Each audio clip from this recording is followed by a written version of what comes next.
you can see that accessibility is not always present, and sometimes you need to be more adaptive. But hopefully in time, and by talking to people, and by rising up the awareness, that we can get to a situation where there's no place you go to where you need to get off your wheelchair to get on your wheelchair. So, yeah. So, all right. So, as Joanna said, it only happened when I was 24, but I grew up as a basketball player. I played basketball since I was 9 years old, and pretty fast I became very good. And I was representing Israel by the age of 15 in different European championships. It became a big part of my life, and everything I did was related to sport, to being an athlete. I wanted to be excellent in school, so no one will say, hey, you can't go to your practice, you know, you have to sit down and do your homework. So I wanted to be excellent in everything else in my life so I can be a basketball player. And I did. And I played for the national teams, for the Israeli national team since I was 15. And even through my army service, I was still representing Israel. And about 6 years ago, I was a professional basketball player. I coached young girls and young boys playing basketball. I was a physical therapy student, just finishing my second year of the bachelor degree. I woke up one morning, and 2 hours later, I was completely paralyzed from the chest down. The evening before, I'm talking about 8 hours before, I was still playing basketball. I was running, I was jumping, I was shooting and doing layups. And I wake up, and it's a Thursday, and I'm a student, so I'm getting ready to go to my parents' house to get some food for the next week. And I wake up, and I start to feel very, very sharp pain down my spine. I don't know what's happening yet, but I realize that it's not good because I have troubles breathing. So I lay in my bed, I call the ambulance, and by the time they get to my house, I can't get out of my bed by myself. I need them to carry me up. And I'm in the ambulance, and I'm touching my legs, and I'm trying to feel them, and nothing happens. And I try to move my legs, and nothing happens. And I get to the hospital completely paralyzed from the chest down. Me, that played basketball for 15 years, a physical therapy student. I just got out of 2 months of internship in Carmel Hospital, helping other people. And I'm there in the hospital. And they do all the checkups, and they realize that I had a spinal stroke, which is very, very rare. But what happened is a small vessel just exploded into the epidural lane in my spinal, and just caused the stroke. Blood and oxygen did not get to the cells, and that was it. So I'm there in the surgery operating room on the table, and the doctor, is my teacher from school. And I look at him, and of course he can't remember me, you know, we're a lot of students, but I'm telling him, listen, you were my teacher, and there's only one thing I can tell you. If I know one person in my life, and I'm talking about 7 or 8 hours after the morning, okay, this is the afternoon. If I know one person in my life that can go through this, but overcome, I will choose myself. So you do what you can, and I'll do what I can after. And he looks at me, and he says to the other doctor that was there, please sedate her, okay? Because she doesn't know what she's talking about. So the next morning I wake up, still completely paralyzed from the chest down. And I'm going to stop for a second, because everybody that hear me talk, and even talk to me personally, waits for the sad story now, for the violins, for the sad music, for the depression, for me saying my world changed and the floor opened underneath my feet and I just fell down. I'm sorry, but I can't sell you that story because I'm a very optimistic person, and I was an optimistic person. I was an athlete, a winner, a person that everywhere he goes to tries to be the best he can, or she can. So, what's wrong?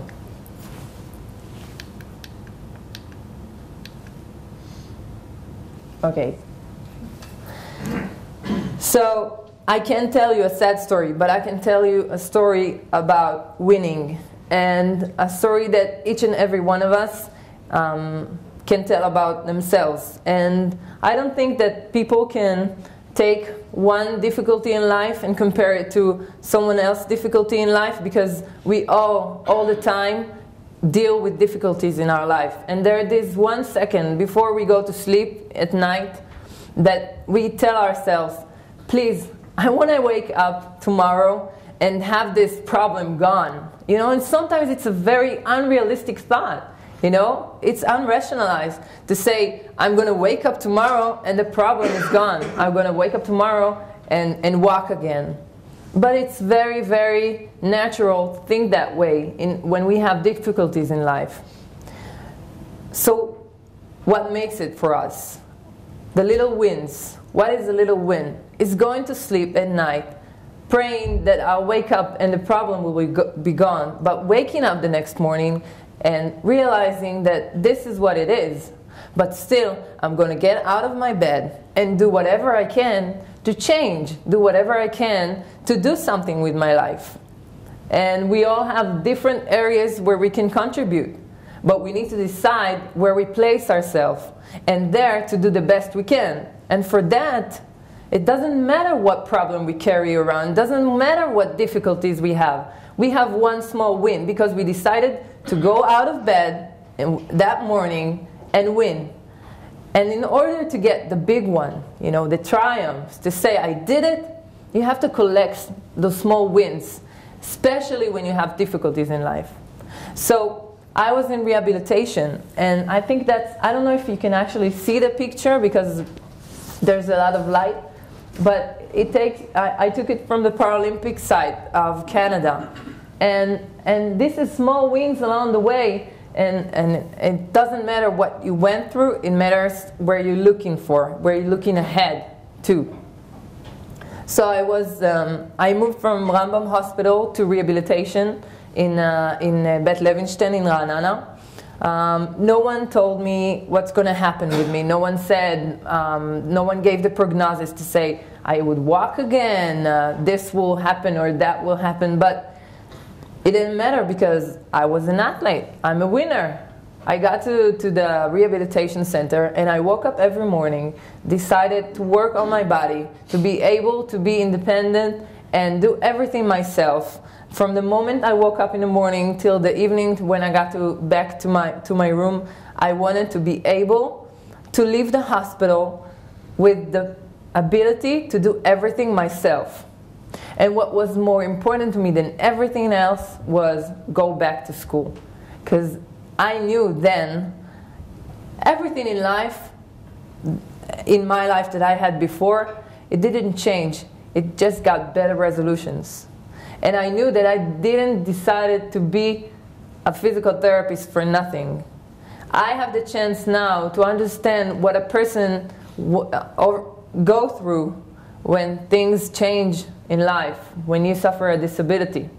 So I have to be a physical therapist, and I'm going to fight to be a physical therapist. And even though they said I'm going to spend between 6 to 1 year in the hospital, 3 months later, I was back in school fighting for my right to be a physical therapist. And for my luck, Haifa University decided to go with me and help me to do that. And I finished my bachelor in physical therapy, and I treat young children and infants who suffer disabilities, who were born with a problem. And I'm about to finish my master in child development. Just now I'm in the I needed to take a break for the Paralympics, but now I'm back doing my thesis in child development. So when you look at my story, and when people look at my rehabilitation, they say, wow, amazing. she got back. I got back to my old apartment. I didn't go. I didn't went to my parents' house or anything. I was independent. I finished school. I had a job. I'm master degree student. But something was missing. For 15 years of my life, I was an athlete. I was a basketball player. I didn't know anything else. That was the center of my life. And no matter what I did, I was always a basketball player. But I couldn't look at myself as an athlete. I couldn't look at my body as an able body because I could only see the disability. So that was the hard part. Thinking of myself without the basketball. I didn't watch basketball on television, anything. And then I get a phone call, 3.5 years ago, saying they rebuild it was the women national wheelchair basketball team. It sounds as long in Hebrew as it is in English. And it was too long for me to understand on the phone. And I said, what are you talking about? And they said, we heard about your story and we want to invite you to a practice of the national team. And I didn't know if I wanted to do it, but I knew one thing, that before you try something, you always have 100% failure. And I can't live with a 100% failure no matter what. I have to try. I can even it up, maybe 50-50, maybe I can, even do it. But 100% failure, I'm sorry, but not for me. So on the day of my birthday, it was a Saturday evening, I drove from Haifa to Rishon LeZion for my first basketball practice.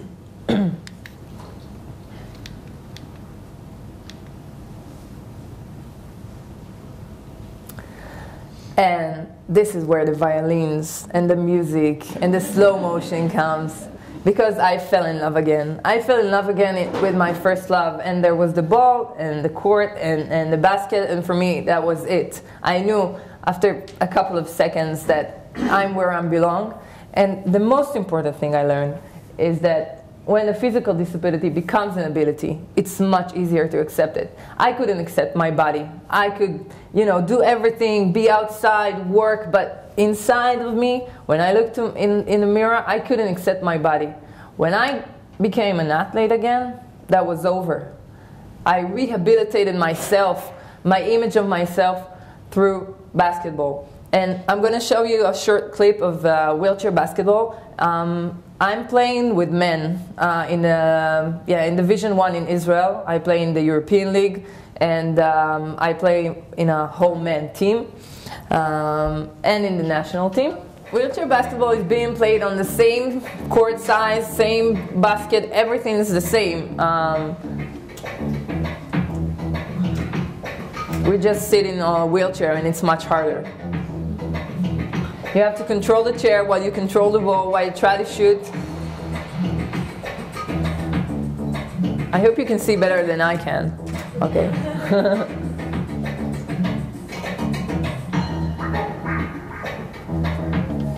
But that's not the only thing I do. About 2 years ago, I knew that the national team couldn't make it to the Paralympics, but the Sport Association in Israel decided that they want to take advantage of my abilities as an athlete to do individual sports, so I started rowing. And after 6 months, I had my first competition, which I'm going to tell you a little bit about in a second. And after 9 months, of rowing, I participated in the World Championship in Bled. I won the bronze medal, and I qualified for the Paralympic Games. I finished 5th in London, 1 second away from bronze medal. Painful, but Rio is ahead. And just the last thing I want to say, I'm not going to go through it because we don't have time, but to cross the line is a demonstration I do with young adults. When I give this talk to young adults, I tell them to stand in a straight line. I ask them to scream hard, I want to cross the line. And after a couple of times, I ask their friends, why did Why didn't no one cross the line? And I try to demonstrate that in order to get something, just to want it is not enough. You have to really do something about it and do it for a time, not just sit down and want something. And 2 short stories that are related to the sentence that's written right here. The first one is the first competition I ever had was in Munich in rowing. I was the first time after rowing in the Yarkon, small Yarkon River, which has the great Daniel Center for rowing, but still small Yarkon River. I'm going to Munich, a big, huge, where the Olympic were in the past, and I go from the preliminary round to the semifinals, to the finals. I go down to warm up for the finals 7 minutes before they start the race. The most important belt in my boat is just fell off. It fell off. And you can't row without the belt. You have to have it. So it can be an obstacle or a challenge, right? Like it says here. So I decided for it to be a challenge. So I raised my hand and I call for medical help. There's a boat of medical help. I'm a physical therapist. I know how to work with bandages. So I call them. They ask me what's wrong. I say I'm okay, but my boat is a little broken. I take a tape and I just tape it right back. Tape it right back. For 5 minutes, this is what I do. I get to the startup line where my pulse is already 200. I'm sweating. I don't need the race, but I'm here in my first finals and I want to do it, you know? I could have go back and it was fine, you know? I did what I had to do and it's okay, you know? It's legitimate. I didn't have my belt, but no, I want to row. So I'm there with a 200 pulse and they say go and I go. And I can't remember a lot, just the praying, please don't let the belt tear off again. So I'm praying all the way, and I get to the end, and I win the bronze medal.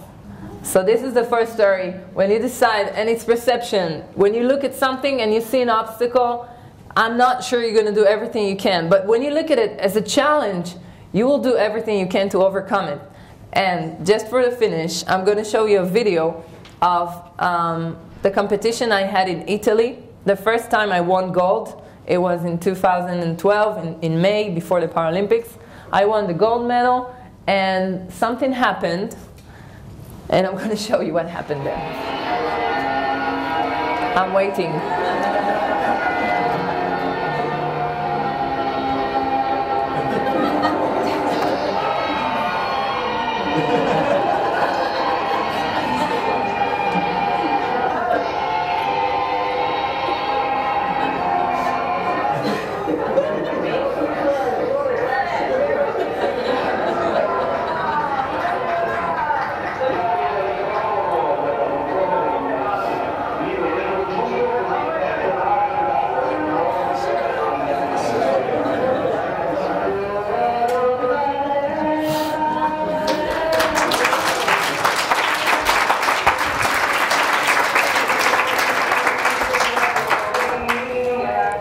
So as you can see, and again, it was legitimate to just go and be very, very pissed off at everyone on the Italian. You're anti-Semitic, you hate us, everyone hates Israel. No. It didn't cross my mind. I said, okay, they don't have the anthem, so give me the mic. I'm going to sing it myself. I want the gold. I want to hear the national anthem of Israel in Italy. I don't care. And after that, people from all the different countries that were there just approached me with tears in their eyes, and they don't understand a word in Hebrew, but they said, we can't imagine a more powerful way to represent your country. And for me, that was everything. And I want to thank Joanna for inviting me. And I really want to ask you, disability? What are you talking about? Thank you very much.